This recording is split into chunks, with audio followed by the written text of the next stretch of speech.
Hey guys, it's Lance at Max Sound Solutions, and ZIKE sent me over their brand new enclosure, the ZIKE Vault, which is a Touch ID NVMe Thunderbolt 4 enclosure, giving you an extra layer of security for your precious data. And it has a bunch of unique features I've never seen in any other SSD enclosure. Number one, of course, the Touch ID. You just put your finger on the touch button and it unlocks the drive, which will then mount on your desktop. And it's got the built-in display that gives you a bunch of stats. And this is super cool. One click on the Touch ID button and that turns on Find My. Once you have it set up, you can use your iOS device to locate your misplaced SSD. And it also has a fan switch, so you can have it in auto mode or put it in turbo mode, which ramps it up for those large transfers. And speaking of speeds, I'm getting really good transfer speeds with this. I'm using a Samsung 990 Pro, and as you can see, I'm getting a consistent 3.5 gigs per second write speed to the drive,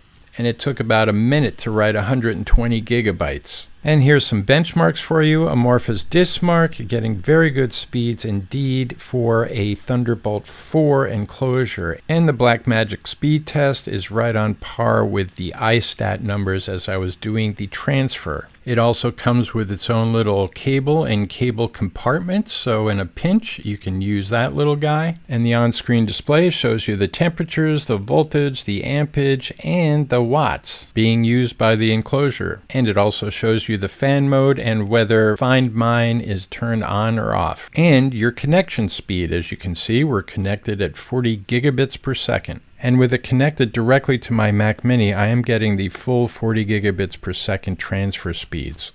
So to open the enclosure, you need a very small Torx screwdriver. I'm not sure what size it is, but it is very small. And that goes with the security functionality of this enclosure. I mean, that's really what it's about, is to have your data be secure. And you don't want someone being able to just pop the lid off your NVMe enclosure and take your NVMe. Once you get the screw out, you have to slide the door downward a little bit away from the screw hole to get it to open up. Otherwise, it doesn't seem like it wants to come off. So I had to slide it down a little away from the screw hole and it came off very easily. The other thing I noticed is the little clip that holds down the NVMe is very stiff. It's not one of those rubbery things, and you have to push the NVMe back into it a little bit once the NVMe is mounted inside, and then it holds it down. If you don't push it back a little bit, it's going to pop right back up. So that's a little weird, but it seems to work fine once you know what you're supposed to do.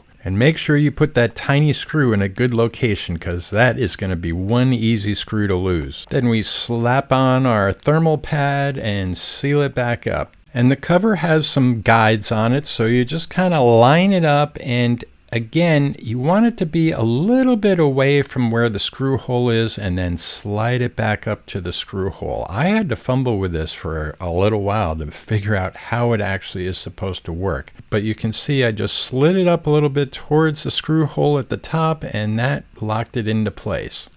And that screw is about the size of a tiny ant. So the torque wrench I have is actually magnetic, so that was very helpful to get it back into place. Now I'll show you how the Touch ID gets set up. When you first plug in the drive, the little lock sign shows up on the screen, and any fingerprint is going to unlock the drive. So you just put your finger on there and it unlocks. Then to pair your fingerprint with the drive, you hold down the fingerprint button. It actually pushes down for about 8 seconds. And now you're in fingerprint registration mode, and you just go tap on the little square with your finger. You don't push it down, you just tap on it lightly, and you'll see your fingerprint gets registered. And you got to move your finger around a little bit, otherwise it doesn't register the next move. You do this 8 times till all 8 little circles are filled in, and then you're done. And there we go. We're done registering our fingerprint.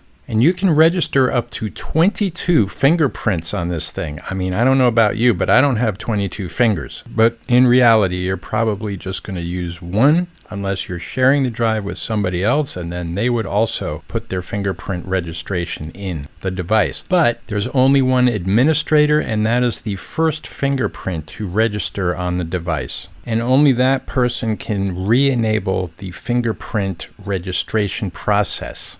And just to show you, I'm going to plug it in like I'm doing for the first time of the day, and I'm going to use different fingers, and you'll see that it will not pass the test until I use the correct finger. So I haven't registered my pinky, gets the X. I haven't registered my middle finger, it gets the X. I have not registered my thumb, it gets the X. Now we're going to use my main registration finger, and bingo, I'm in. And the screen also rotates, so as you saw before, I kind of had it upside down, but the screen will actually rotate depending on how you're holding the drive. And the little LED around the fan glows different colors. You know, slowly I sped this up just to show you. It's like a full RGB light. So one thing I got to tell you is the fan is not quiet on this enclosure. Sure you can hear that. It's louder than I would like, especially just sitting on your desk. Now, if you're just doing large file transfers, you want to keep the NVMe cool, that's fine, but I do find fans annoying and I don't like them. So that's something I'm not going to want sitting on my desk all day long, that's for sure. But if you're a secretive person and you want that extra level of security, this might be the enclosure for you. I really like the old ZIKE Z666. This thing, you just pop in your NVMe. It's very simple to do. The door opens right up. The NVMe is there. I got a big old fat thermal pad there. You seal it up and you're good to go.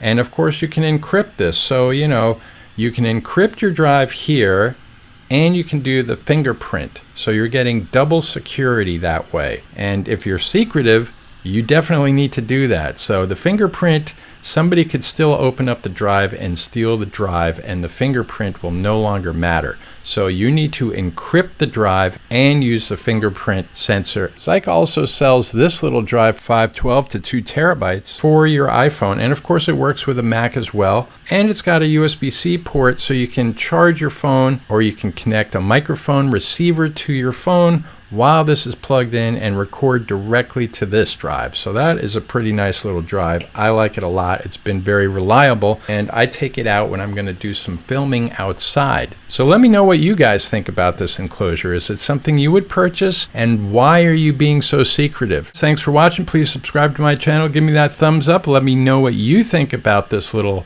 enclosure, and I will see you in the next Mac Sound Solutions video.